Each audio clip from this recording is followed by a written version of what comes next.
Hello there, my name is Akol and today I want to speak about xenophobia, a painful reality that continues to affect many African lives, especially in South Africa, where we see this act of xenophobia, and most people have been killed and injured because of this xenophobia.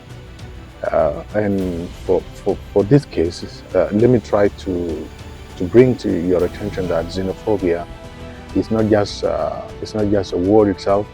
Xenophobia is a fear.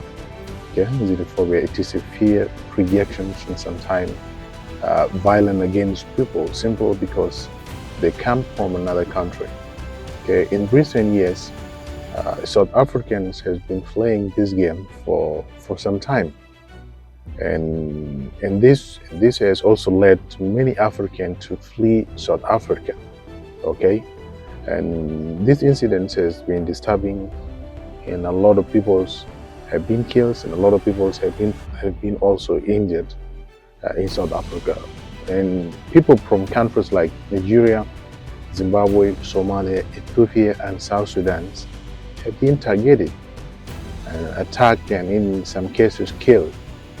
Shops have been looted, homes destroyed, and families forced to live in fear.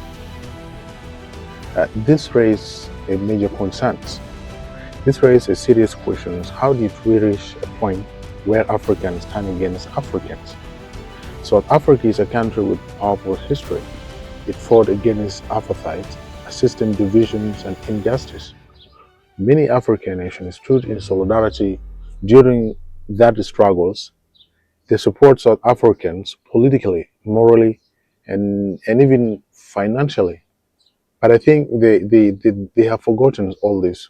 So it become now a deeply painful to see that today some of those the same Africans, brothers and sisters, are treated as outsiders and enemies. But let us also try to understand the root cause. Xenophobia does not grow in vacuum. It's often driven by economic pressure, unemployment, poverty, and frustrations. When opportunities are limited, people begin to look for someone to blame. Foreign nationals become easy targeted. They are seen as a competitors for jobs, housings, and business opportunities. However, blaming foreigners does not solve the problems. It only creates tensions. It only creates more divisions and suffering. The real issues are deeper. They involve economic systems, leadership, inequality, and access to opportunities. So African cannot move forward if we continue to divide ourselves. And this is what we know. Pan Africa is also advocating for this.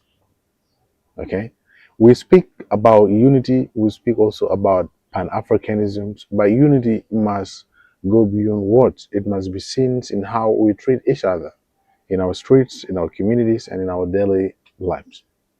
Every African, regardless of where they come from, deserves dignity, respect, and safety. Migration is not a crime, all right? Searching for better life is not a crime as well. It is a human right. We need the leaders, communities, and young people to stand up and reject this xenophobia.